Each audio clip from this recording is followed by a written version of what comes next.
today I'll be presenting joint work with my colleagues at Princeton, Masa, Shivachao, and Pramod. And so the title of our paper is AgileRate. Is basically we are trying to bring more adaptivity to DeFi lending, and at the same time trying to quantify how robust such protocols might be to adversarial manipulation. So just to give you an outline, I'll first talk about the motivation of why we need adaptive protocols. So just an overview of existing lending protocols and the static algorithms that they use to set interest rates or liquidation thresholds. And then give an overview of the methods we used to come up with a better interest rate algorithm. Then I'll try to quantify how robust those algorithms are to adversarial manipulation. And then go over some solutions to deal with adversaries. So just to again give you an overview of DeFi lending, basically a lending pool in most DeFi protocols like Aave, Compound, Morpho. A single lending pool is a smart contract where a lender provides assets such as ETH in this case, and a borrower can borrow that ETH by posting some collateral like Bitcoin. And you also have a liquidator who keeps track of the existing loans and liquidates a position, basically repaying part of the loan if the position is underwater compared to the collateral. So in this talk, I'll just be concentrating on the interest rate setting. In our paper, we also talk about how do you set liquidation thresholds and collateral factors adaptively based on market conditions. But I'll just focus on the lender, the borrower, and how should a smart contract set the interest rates. So the way interest rates are set currently in protocols like Aave, Compound, Morpho, when it comes to a single lending pool, is the interest rate is firstly it's used to balance the supply of lent assets with the demand, and it's tracked using like the utilization rate of the pool, which is the total borrowed amount divided by the total supplied amount. And the lenders usually want to keep the utilization around a certain value called U star. So I won't go into the details of why you should have some U star that is less than 1. Like most of the lending pools have U star something like 0.6 to 0.95 or something like that. In an efficient market, you would think that all the supply is met by all the demand, but I won't go into why they want this. Like it's mostly so that any lender can pull out their liquidity whenever they want to. So let's assume lenders have some preference about what U star they want the lending pool to track, and they have we know that ahead of time, and we want to design a protocol that tracks that correctly. The way they do it right now is using a static interest rate curve. So let's say your desired utilization was around like 0.9, then you would set the interest rates really low below the desired utilization and really high after that. So the idea is to force the borrower/lenders to kind of give liquidity, to provide loans or borrow based on how much around the optimal utilization basically. And one thing to remember here, the lenders only receive interest obviously on the part of the loan that is borrowed. And the shortcoming of such a setting is that the interest rate curve is static and it doesn't change on the scale of like months or weeks. Once you set that interest rate curve, the market conditions can change. So for instance, whoever wants to, a holder of a yield, a token can earn money through some yield farming or something. And these opportunities can just present at any point in time. So you want the lending pool to adapt to these kind of market conditions and changes in these market conditions. And even though you set the desired utilization to be some value, the utilization in practice can vary wildly based on like market conditions. So just to give you a preview of what the adaptive interest rate controller does is that it firstly gives you a better error rate compared to a static interest rate curve such as compound, and like even if the market conditions change with time, the lending protocol is better able to recommend an interest rate that is close to the optimal utilization as possible. So the error rate, like the utilization error here for an adaptive algorithm is much less. So the way we do this, again, apologies for if there are too many equations on the slides, but I'll try my best to just translate it into English. And so the main assumption we make is that the demand and supply curves of the lending protocol is providing loans for are as locally linear as possible, and they contain some noise. We also assume there is some noise in the demand and supply curve. So the demand curve is basically just a linear function of the interest rate. It tells you how much people want to borrow given a specific interest rate, and similarly you have the supply curve, that is how many people want to lend out given a specific interest rate. And yeah, we calibrated these models based on like on-chain data from Compound, and found that they're reasonably good assumptions to make. So the step one of our adaptive algorithm is that you estimate the market conditions, and the way you do that is, let's say you have some historic data on how many people wanted to borrow and how many lenders wanted to supply loans. You see how that you collect all of that data, and then you basically try to predict linearly based on the interest rate you recommended if what the demand and supply curves were locally. So here, like the y variable, you can think of is like the actual data that you're getting about how many people want to borrow and supply. The x is how many the interest rate that you charged, and the theta is the thing you want to estimate, which is the demand and supply curve, which are the market conditions basically. So you also you want to estimate the latest market conditions, so you can have this factor rho, which is like a forgetting factor of like choosing only the more recent data for estimating market conditions. So yeah, this gives you a way to set theta, which is a proxy for market conditions, and it gives you a best estimate of theta and a variance around that estimate. So both of these things would be useful in the second step. The second step is to, once you have estimated the market conditions, you want to set the interest rate so that your utilization is as close to your desire as possible. So what you got from step one was an estimate of the market conditions and how uncertain your estimate is. You can then convert that into an estimate of the optimal interest rate and how uncertain your estimate is of that interest rate. And once you have those two things, you can basically sample this R hat from this distribution that you come up with.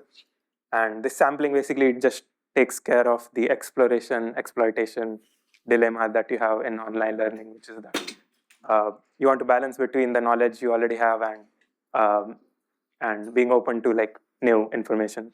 So once you sample the interest rate, you set it accordingly. Initially, when you don't know the market conditions, your uncertainty is going to be large, so the sample is going to vary wildly, and eventually, as your estimates get better and better, you you'll end up with an interest rate that would track the optimal utilization. So, so just to go over some theoretical results that we have, we found that for a static curve to achieve the optimal utilization, you need to satisfy a very restrictive equation on the demand and supply curve. And the demand and supply curves usually change very fast, on the scale of weeks, time scale of weeks and so on, while the static interest rate curves don't change until months after governance votes happen and so on. So that is the main reason why the adaptive controller is able to estimate the optimal interest rate much better, and it basically aligns the time scales on which we want humans who are operating the lending protocol to sort of change parameters. So right now it's expected that humans who are in charge of Aave governance or compound governance to change the interest rate curve. But instead you can change this forgetting factor rho, which basically which is a proxy for how uncertain you are about the market conditions. So that is a parameter that changes on a much slower time scale than interest rates themselves. So having an adaptive curve helps you align those time scales much better. So humans can now make decisions over rho and take more time to set these kind of higher level hyperparameters. Yeah, and then for every market, basically by a market I mean specific collateral asset and a specific lent asset, you have a different you would have a different rho that you want to set. So if you have a larger rho, you want higher precision and better noise filtering. So basically you are averaging over a lot of historical data to determine the best interest rate, and a smaller rho is you want to adapt much more fast. And you can, for any market, you can find the kind of sweet spot for the forgetting factor.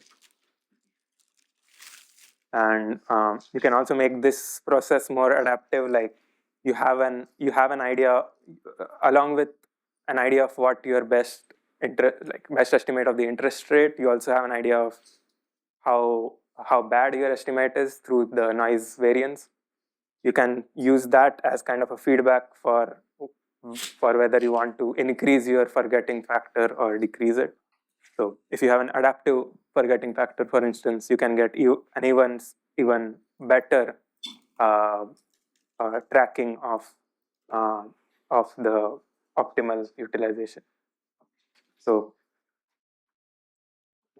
yeah, so far I've just been talking about how do you set interest rate curves and how do you make them more adaptive given any market, particular lending pool. Now I'll talk a bit about, let's say you deploy this adaptive algorithm. What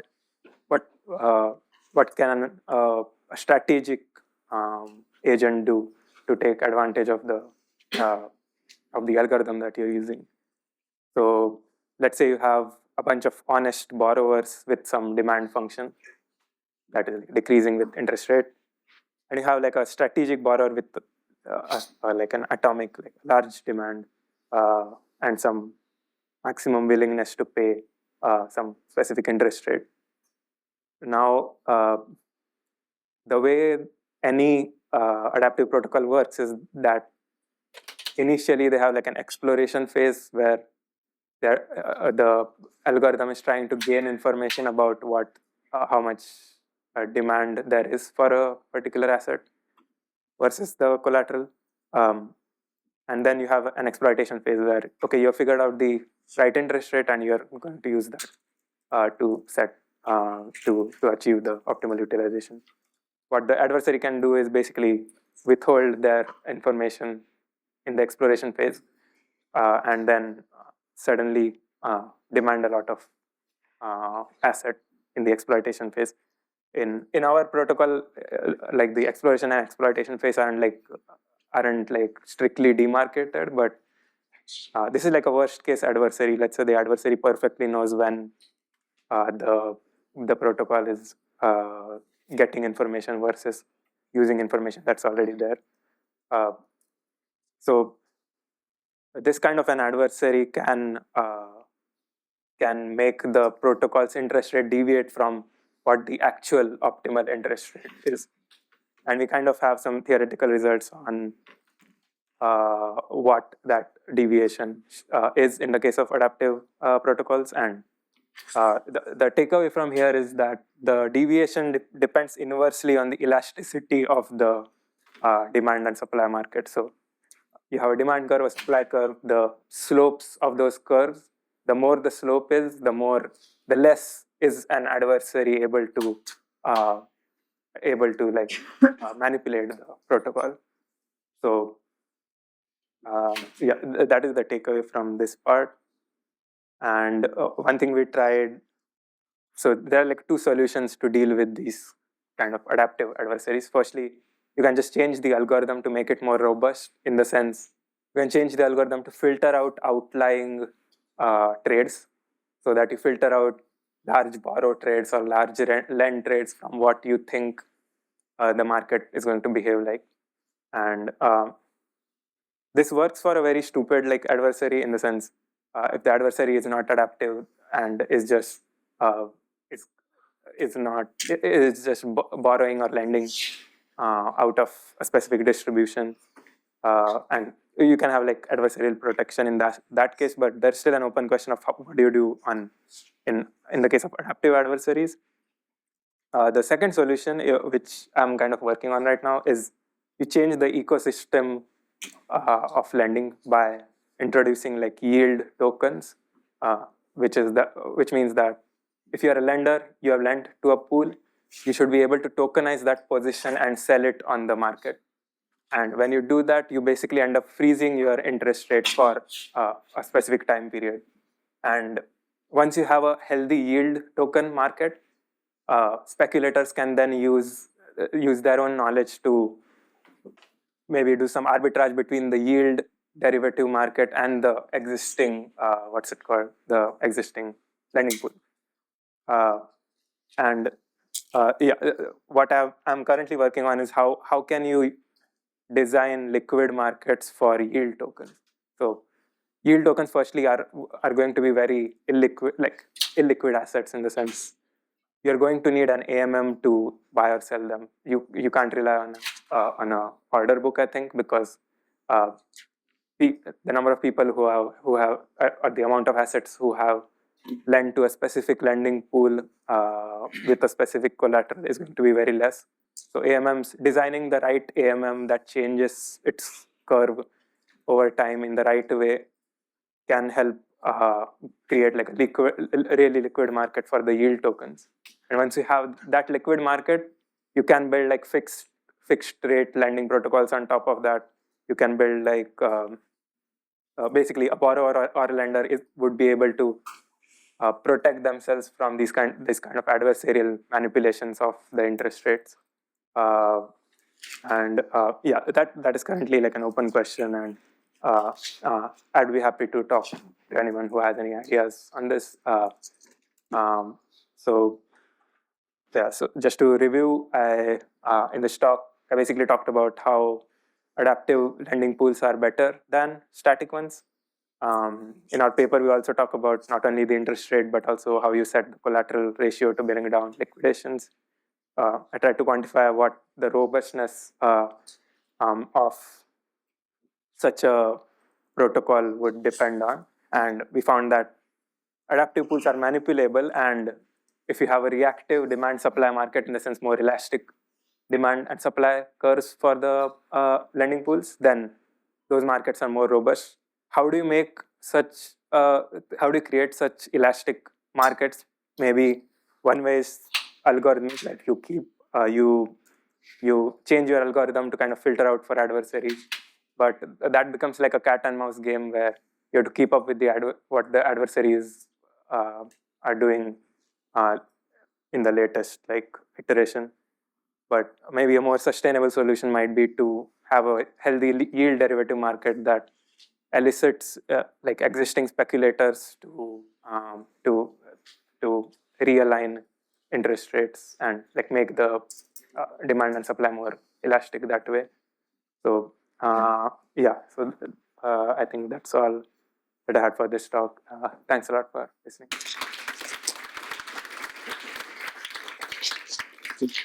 I think we have time for maybe one question. Yeah, no, I think I have a question. Yeah, so if you could just sort of double click on the adaptive adversaries that might come up, do you think there are solutions to make these demand so these like dynamic interest rate curves more robust to those kinds of adversaries, or do you think it's just like hopeless? Yeah, I personally don't think so. Like, I think the best solution is just to have a bunch of adaptive lending pools and then have some kind of aggregation on top of that, like what Morpho is doing. And so if you have that and you have, let's say, yield token markets, then and that would create a really nice like, ecosystem where anyone would be able to ask, oh, I want to borrow ETH from block number 10 to block 20. You'll be able to quote an interest rate for that, and you can, as long as there is enough liquidity in all those markets, you can rest assured that that's the best interest rate you can get on chain. And yeah, I don't think like an individual lending pool would be able to like, if you rely on just one lending pool, you would be able to like avoid these kind of interest rate manipulation. Terrific. So please give a round of applause for